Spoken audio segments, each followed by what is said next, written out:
The slide? This is stupid. Wait, you should just do knee ones as well, bro. That is ridiculous. Hop out. Let's Let's go, go, baby. You use the force. Come on.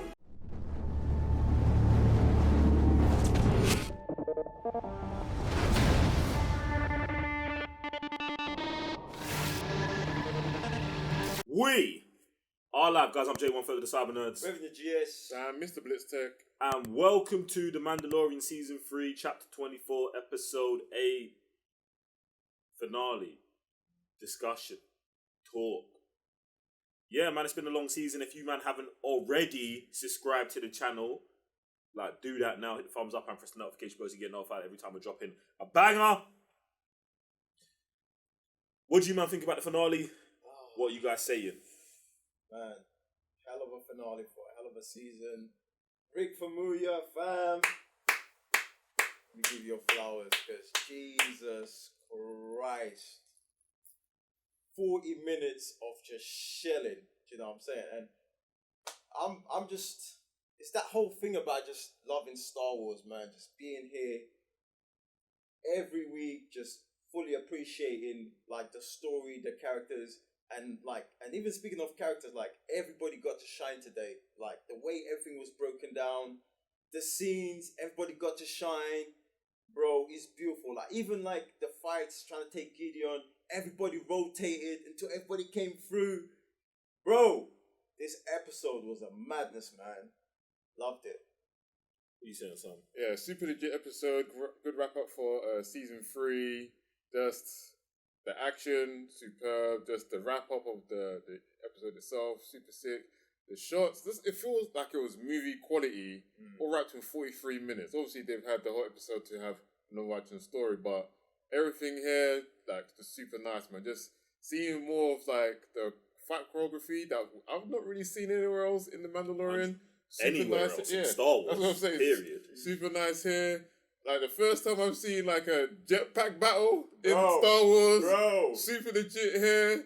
Like, even just, again, I keep saying it because I didn't like it before, but here as well, just air battles in general. Like, I feel like it was very seamless, even though you can tell where they were. I don't know how they pulled it off, but it felt like just the flying. I like the whole camera angles over the shoulder, all that kind of stuff, the creative stuff that he's put in this episode, super nice. And then there's the nice sprinkle of mixing of comedy as well. It's like, just subtly, but it fits. Yeah, man, I definitely think, like, just off the back of what you, man, are saying, like, the episode's fire all the way around. Do you know what I was thinking through the episode when you're talking about the action? I'm feeling like the MCU technology, yeah, the Iron Man, all of that type of stuff, they are like, we are continually making that better. Do you know what I'm saying? Because when I see these men fly around with the jetpacks, it's like, I know with like in the Marvel side of it, they're always in the heads up display. And I think at a point that started holding them back in terms of how you want to show that action. And I think here, they show it sick, bro, because they show that camera angle of like on the shoulder, but then they've also got the first person view. And then they've got these action shots where it's like, you're watching them do the moves. Like, there was times where like you're seeing Bo-Katan come through and slice the sword like this. And it's like, and then you're seeing the armor and I'm like, bruv, we've not really seen that in air, jetpack, hand-to-hand combat, and it's like they haven't even 100% nailed it down here, but they're onto it. Do you know what I'm saying? And that's one of the things that I love, that like you're using a show like The Mandalorian to further the technology. Do you know what I'm saying? To do things that we haven't even seen in movies, in your other movies as well. Do you know what I'm saying? So I thought, like, just in terms of a technical aspect, that's super legit, bruv. And I know. And the way that you can do it with Mandalorians is a way that you can't do it with any other people in Star Wars as well. It's like you was talking about in the reaction, patreon.com/thecybernerds, that the suit going out of the atmosphere into the ship. And I'm like, nah, like for Mandalorians, that would be appropriate. But do you know what I loved about it?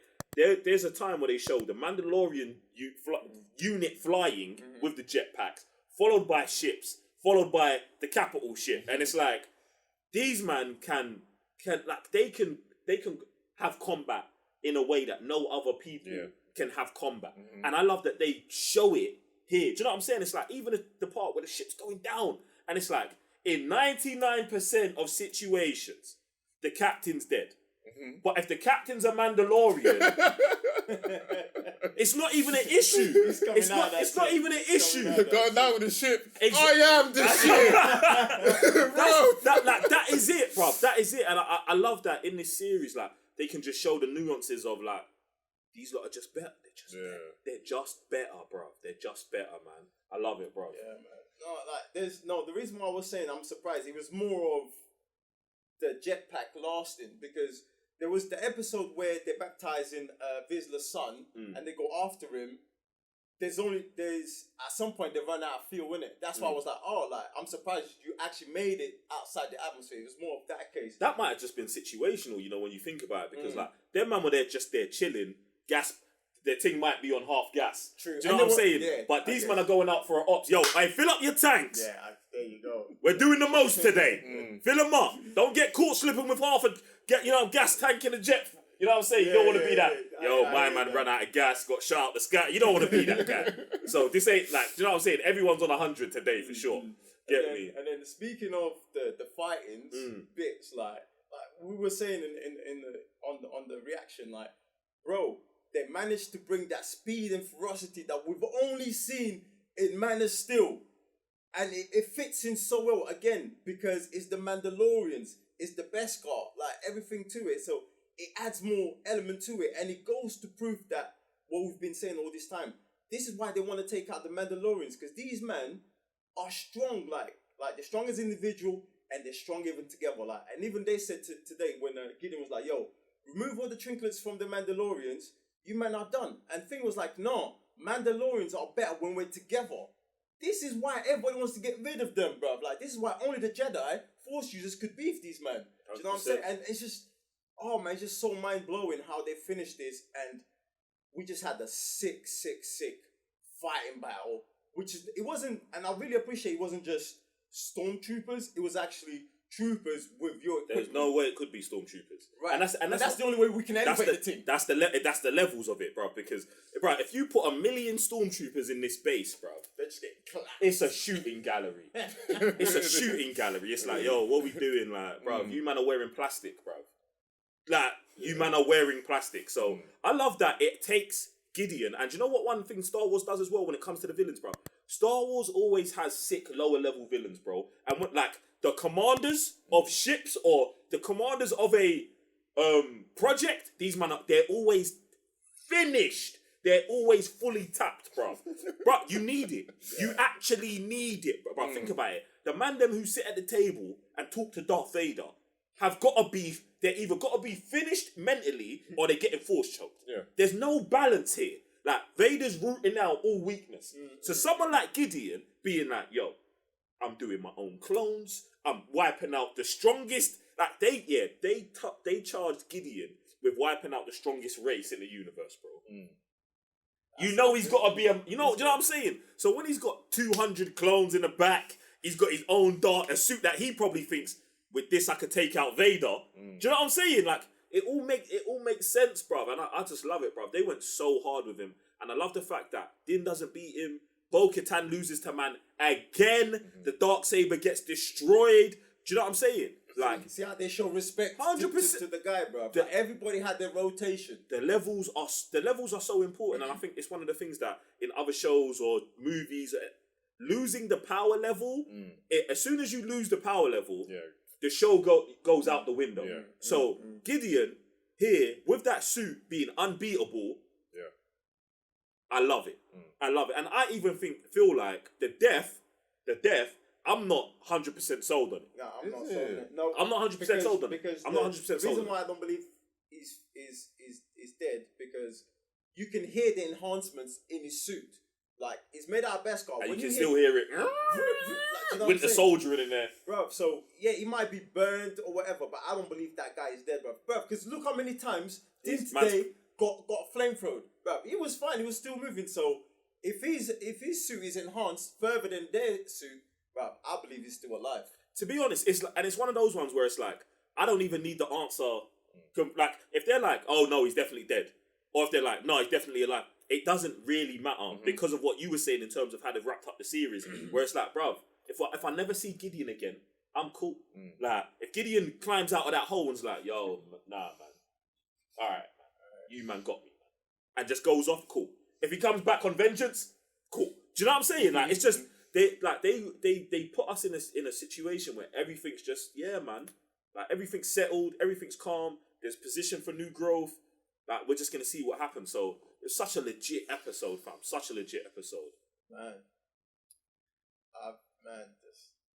I'm still holding on to that battle, bro. The shots. I know we're gonna keep talking about it, but it's just incredible. We've never seen it before, bro. And I really appreciate the way the angle they've taken with this, and the fact that they've announced there's gonna be movies.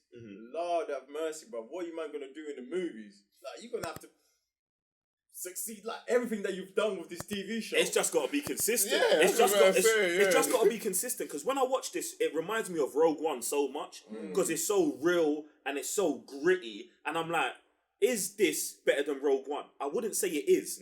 I wouldn't say it is, but I wouldn't say it's not. I would say it's consistent. And when you get that level of consistency with the things, you're fine, bruv. Like that's when you haven't got to be over the top with. We need a villain bigger than we needed this. We need you don't need that when you got good storytelling, consistent energy throughout the series, bruv. So when you're like, oh, the movie's got to be bigger. How? How? It don't need to be. You just need to tell me another good story with this level of care, with this level of thought process behind it, and just don't be doing a madness. Like, because, bruv, there's not. What are we doing more? What are we doing more? That's what I'm saying. I don't know, bro. I don't even know how they pulled this off. This shit is incredible. Because if you put episode 1, 7, and 8 together, bruv, it's the movie. You got a movie. It's the movie. You know what I'm saying? Like the quality for me is, like I said, is already there. I've not seen this from episode 1 and 2. Even though I wouldn't say this is like the strongest season, but this is definitely one of the strongest episodes. Like that's fun. Like I said, if this was Rick's CV, I'm like, I got me from this. Nah, bro. No. Rick can do it, bro. That's what I'm Rick saying. can do whatever he wants to do. I know he can, because they believe him already. Them man are probably over there just like, yo, Rick, what do you want? But Rick, what do you need? If he was to transcend past Star Wars, bro, he could just show them this episode. I got 43 minutes of this. Look at my technical abilities, bro. It's insane. Rick's the hardest, bro. The midi-chlorians. They know this. We know this. It's crazy. And that's what I'm saying. Like I feel like obviously people don't watch Star Wars. So I want him to be a more. That's what I hear what you're saying, bruv. I hear what you're saying. I hear what you're saying. I think it's because man knows how sick he is. That's what, That it's like, bruv, I don't care. Like I just like whatever man does, I'm here for it. So it's like, you know, I hear you because it's one of them things where it's like you're talking about directors and it's like not all directors always end up getting their flowers. Do you know what I'm saying? So if Rick's like, yo, I'm on Star Wars, and that's it, or whatever, I'm just gonna be like, cool, bruv, Rick, just do what you've got to do. But then if Rick's like, yo, nah, man, after this, I'm doing that, I'm here for that as well. Like, so, and I hear you on, you want other people to know how fire man is, bruv. And I hope so. I hope you, man, find out because it's so legit and refreshing to see, man, go from maybe like, one episode in season 1 to doing the series, the first episode and the finale. Do you get what I'm saying? And these being episodes that you can just watch and be like, yo, that's Rick. Like, do you know, every episode that was directed by Rick, watch the reactions. Someone during the video, Rick's directing this. Yeah. There's just a distinct difference in energy in the episode when Rick is directing it. And it's not to, like, you can just see it, bro. Yeah.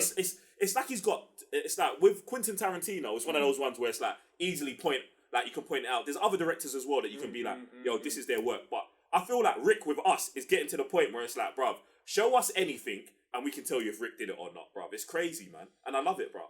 I love how man's flourishing as a director. Or it's not even, I don't even know if he's flourishing or if he's just playing around. Do you get what I'm saying? Because the reason I say that is because, bruv, here it's like, when you see I've never watched one of Rick's things and been like, oh, do you know what I'm saying? It's always shelled. So it's like, the more resources man gets, the more I can just do. And this is one like they're holding man back. Exactly, bruv. So it's one of those ones where it's like, bruv, you're talking about, Din was doing choreography we've never seen. We've just never seen Rick handle the choreography of Din. So now when we're seeing it, we're seeing Din at full power. Do you know what I'm saying? So, nah, man, it's crazy, bruv. crazy episode, crazy series, crazy finale, man. And like I said, I love where this season ends. Yes, definitely. And if there's not another season of The Mandalorian, I think it's fine. Yeah, definitely. I think it's fine. Mm-hmm. Do you know what I'm saying? Because they do wrap up Din's story here. Yeah. And they're also like, Mandalore in general is just in a calm place where we're all going to start rebuilding. And I do think, I know someone screaming, no, we want more. I know we want more, but it's like, I think we can get more through other people's stories in terms of pushing the whole thing forward. Not to say that I don't want to see more Din and Grogu and Din Grogu. Do you know what I'm saying? So it's interesting. I mean, definitely. I mean, when it comes to that, as long as people understand the DNA of how this thing was put together, yeah, that's like, yo, the slides in this thing is nuts, bro. It's mad, Bro. Yeah, as long as they fully understand the DNA and what it took to tell this story, because like even like throughout the past few weeks, you know, in the comment section, a lot of people complaining about how, you know, it went from Din's story to Bo-Katan, but no, like there's a journey to this thing, and the fact that The Mandalorian. The show's called The Mandalorian. The Mandalorian. You know what I'm saying? The They Mandalorian. understand the intricacies of this thing. They understand the DNA of it and what it takes to tell this whole story, and it all comes together. Look at today, bro. Like it's like a perfect show to me, if you ask me. But I'm with you. The reason I want to jump on there, yeah, I'm 100% with you when you say this is like a perfect show, bro. Because I think from the title to the story that we get of a guy who is not involved in his culture to a guy being one of the main catalysts that returns his culture to a position where they can rebuild. You, man, don't even understand what you're watching when you're like, oh, Din's getting sidelined. There's no way. Din is part of something. So, like, they've made Din one of the greatest Mandalorians in history. 1000%. They have made him one of the greatest Mandalorians in history. And he didn't have to hold all the glory. Bro. He didn't have to. The thing is, when you're at a level that there's no way one person can. And this is why even here, bruv, you've got Moff Gideon, who is, we're going to say, probably the biggest villain to Mandalore in the history of Mandalore. Bruv, there's going to be no villain that can have done more crud to Mandalore than Moff Gideon. Yeah. Din is part of that, and Bo-Katan, we're going to say, is probably going to end up being held as the greatest leader of Mandalore, or the leader that brought Mandalore back. Bruv, Din is in great company. And for this, I would say that Gideon and Bo-Katan are characters that got sidelined. Because if you're putting all of these men on the table at the beginning, before the show even starts, you're probably like, we've got to start with Bo-Katan. Right. And if you look at the history of Star Wars from Clone Wars and Rebels, you'd probably be like, we've got to start with Bo-Katan. Why are we starting with an unknown character? Right. Do you get what I'm saying? So I think that they've done more for Din when they didn't have to than other characters. Do you know what I'm saying? So Bo-Katan getting shine this season, I think is needed and legit. Gideon being as hard as he is consistently throughout, needed. And I feel like Din had like progressed. Even like such a great arc, fam. Yeah. That ends with his real goal and motivation, him just changing, bruv. Him going from a guy who, yo, this life being is just a bag of money to this is my son, I've adopted, man, and I'm anti, and I'm no longer racist to droids. Or I'm on the road. I'm in AA. That makes Sam happy, isn't it? And I'm in AA. Do you know what I'm saying? I've got a rehabilitated relationship with droids, bro. Like, tell me a character with a free season arc that is better than that, bro. It's so, bruv. I think it's so cold, man. You know what? As menacing as Gideon is, yeah. Like, bro, how many episodes did we get with Gideon since season 1? Not too many. Season 1, you probably got 2 episodes towards the end. One when he just shows up, and then the last episode when they show up the bar. Then you go again. Pretty much this does it even show second season. Second season, yeah, it does. It does, but how many? Probably not too many episodes.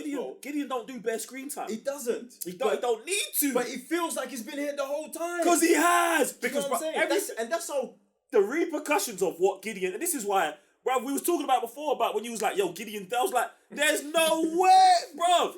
When you think about the atrocities Gideon did, you can't, like, if you do take him out that quickly and that easily, it's like, bruv, you're wasting him. But this is it, bruv. Like, I'm trying to think of a Star Wars villain that I like, or obviously, like, we're talking about Palpatine, Vader. Then we're like, where are we at? Right. Gideon is definitely up there. Gideon, what's his name? No? What's his guy? I was going to say... Bruv! I don't not like Maul, yeah? I don't not like him, but when we're talking about, like, he does bare stuff, bro. It does, but it does, what Maul does is not, Maul is more for himself instead of trying to make things out of grand scheme things, if that makes sense. Like, and I feel like this is where Maul has his own lane instead of comparing to, like, other villains. You know what I'm saying? Like, What? Maul has, like, to me, yeah, Maul is like, bro, I was part of this thing, but, bro, I was just a cog. I was just part of things moving. Do you know what I'm saying? Maul's in the peasant league in villains, like, bro. It was what? He's in the peasant league in villains, bro. Bro, it's like... I'm not mad Oh, if bro, you say that. Do you know what I'm saying? bro, Because I'm not I trying to- understand. I Yeah, understand. like, Maul's- he's over here. It's like, Maul's thing. you see what he did to Cad Bane? Uh-huh.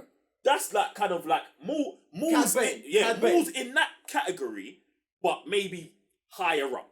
Do you know what I'm saying? Bruv, I love Cad Bane, and I think Cad Bane should be on the other side, but when you watch the story, That's his story. that's what That's his happens. story. Like, Cad Bane's And that's- hard, and but that's- not hard enough, and Maul's hard, but not hard enough. And then you get someone like Gideon, like, bro. He's done more than Maul. Bro. He purged He Mandalore, purged bro. Maul- Exactly, the grand scheme of things. That's what I'm talking about. Maul Like, came in and tried to work with these man. like, bro. I think more just torn in Obi-Wan throughout the years. It's enough. And that's the thing. See what you're saying? See what you're saying?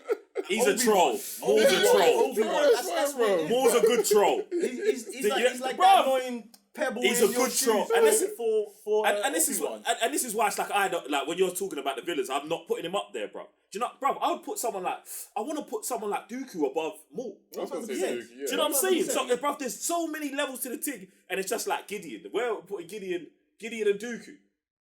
No, Dooku's... Dooku's above. still.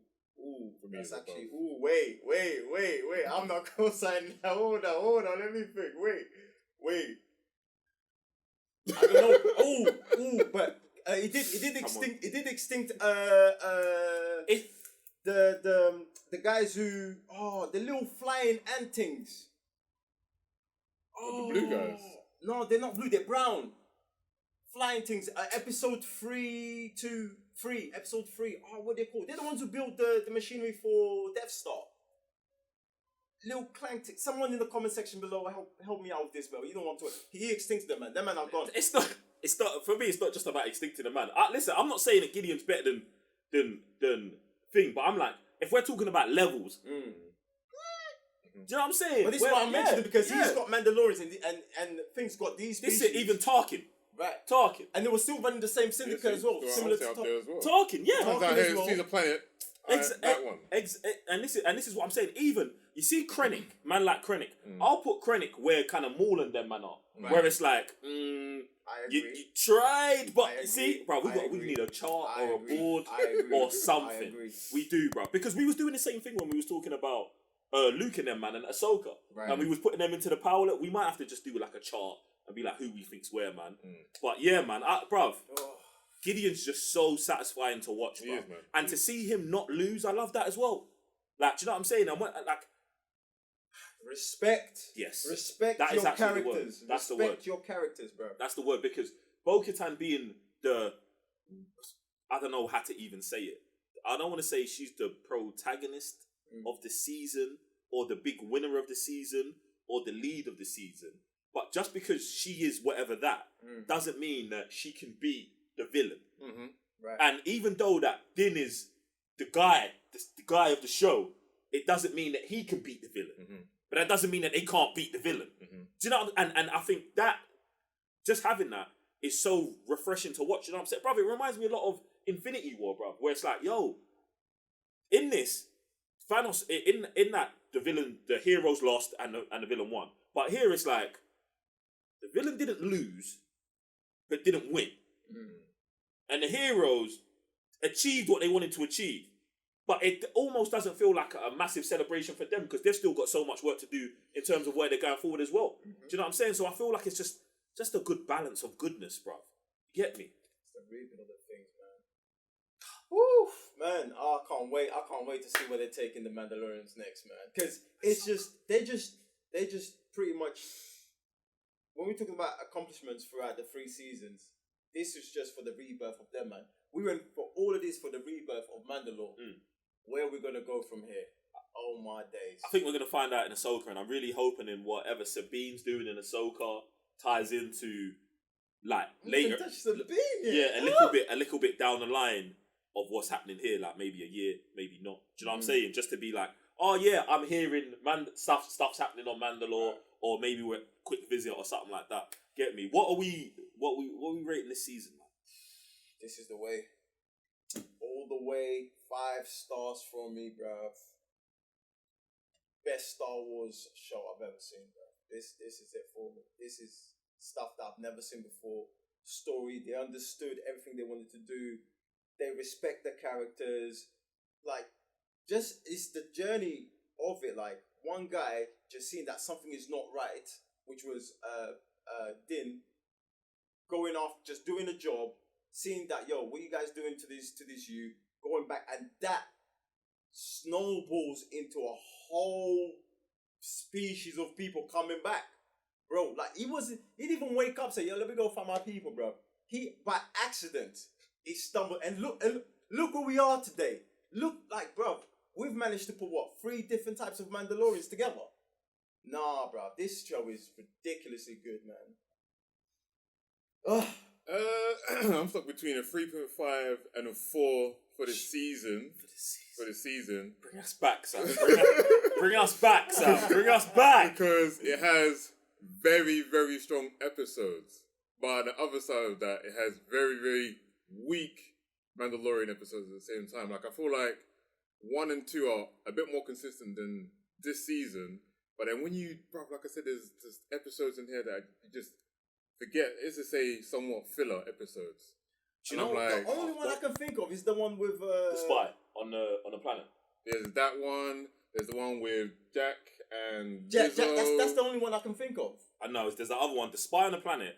I think after finishing the season, becomes not irrelevant, but it's just like no one cared. Yeah, that was is that the one with the scientist guy? Yeah. That actually becomes really not important after the episode. See, you cut that stuff out. Like, even now, I'm even asking the question: how did Moff get the technology that he did? Like, they still leave that up in the air. And there's those kind of stuff where it's like there's still unresolved questions, unlike the end of the season where they kind of leave threads to go where they want to go. But it's like there's still information for me. I'm like, how, where, and why? You know what I'm saying? Right. So for me, I'm going to give it a 4 because of the strong episodes. Like, there's some stuff in here we've not seen in Star Wars ever. Super sick shots. Like I said, they're getting really good directors and writers together to just put the show together. And even, like I said, in the weak episodes, they're weak for The Mandalorian, but not weak in general as an episode itself. So, see, I'll give it that. That episode with the scientists, for me, and that's something that I really like about Star Wars, is just showing the intricacies how the Imperial works. And even coming back today where we actually get confirmation that Gideon is being cloning himself. And what the Empire usually does is, as soon as the job is done, we eradicate people that was involved with it. That was to show us how they manipulated, how to get that scientist guy into that position so we get rid of him. Do you know what I'm saying? So to me, it feels a bit awkward, and it did, like, on that episode. But if we look at the grand scheme of things, like the whole story being told and adding more to Gideon's journey on how he became and all the set pieces he had on the table, to me, that is super valid. Do you know what I'm saying? Because even last episode where he's in the meeting with the other man and they mentioned this person, they're talking about, what happened to the scientist? But you had, like, even they don't know what's going on. So to me, that just adds more value to Gideon's side instead of to the Mandalorian side. Do you know what I'm saying? Now, off what you're saying now and what you said before about maybe Gideon getting not getting a lot of screen time, but then we're us having that episode where for 40 minutes we're with another scientist or we're with that scientist, I'm now like, why was we not with Gideon that time? That might have been better for the season than what we saw. Because I hear what you're saying about, bruv, I'm here for you in terms of learning about the reintroduction program, about them reintegrating the Imperials into the Rebel Alliance. I think is stupid, but yeah, like all of that kind of stuff. But now that we finished the season, I'm like, raw, if that episode we was with Gideon working on his clones or we knew like the thread for something like what Gideon was doing. See the questions you was asking were getting answered then instead of just knowing that Gideon's out there. When I feel like someone like me knows Gideon's out there, and it's just like, yo, just show us what Gideon's doing. Maybe that does. So I hear both of you man's points, bruv, and I'm really trying to think about where I land for this season, because in the beginning I was like, am I giving it a 5? And I was like, I'm definitely not. Like, I can't for some reason. But then it's like a 4 definitely seems too low. But then a 4.5 seems like it just seems about right for me, bro. Because in terms of the stuff you're saying, Sam, where brand new technology, brand new stuff I've never seen. The story, well, you're going stupid on. The story's crazy. But it's just like it's the little things in between. Man. That connects everything. Yeah, man. It's like, I think there's a couple more body blows we could have thrown in there. Okay. Do you know what I'm saying? We still get the knockout and the TKO quite early as well. Quite early. It's not in the 12th. It's definitely not in the 12th or 10th round. Hey, don't forget to throw the music in, because Gideon's music. Yeah. So we're knocking man out in the 6th round, convincingly. Yeah. But our coach is like, if you threw that combination we had been training on in the back, he would have been out in the 4th. Okay. So that's where I'm at. I'm at a 4.5 for the season. Okay. I'm at a 4.5. I feel like, yeah, man. So, Sam, what did you give it? A 4. I was give it a 4. 5. There's a 4.5. We're going to end on a 4.5. And you know what? That's actually consistency. Yes. Because if we go back and watch all our discussions, Yeah. I'm the one who's pretty much been giving the high all the time. Do you know what I'm saying? You're kind of the guy in the middle, and the Sam is like less. The thing is, and sometimes you're with Sam as well. No, the thing is, when watching the show, it's like Sam is always pulling man back. Right. And you're always fully in. And for me, it's just like, I'm trying to get the it's like I'm legitly in between. Well, you know. Speaks for itself. But yeah, but that's what I think. I think we're right, bro. I think the 4.5 really sums it up. Is it perfect? It's not perfect, but it's not perfect. Do you know what I'm saying? It's just in there. Like if we did 0.8s, it'd be like a 0.87. Okay. Do you know what I'm saying? Yeah, do you know what I'm saying? Okay, Like it's we're really like. It's like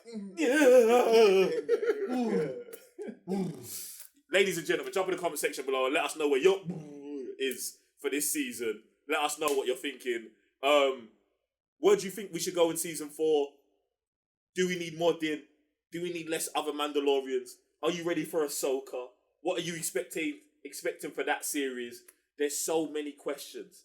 There's so much good Star Wars coming out right now. And the real question is, have you gone over to patreon.com/theCybernuts and signed up to the Sith Academy tier? Do that for all of our exclusive Star Wars content and Star Wars content early. Other than that, season 3 of The Mandalorian's been wrapped up. It's been a great season. Can't wait for more Star Wars, ladies and gentlemen. We're giving it a 4.5. You, man, hit the subscribe, hit the thumbs up, and hit the notification bell so you get notified every time we drop a video. And we will see you next time. I'm J1 Further the Cyber Nerds. Revenue GS. Sorry, Mr. Bitstech. See you on the next one. Peace.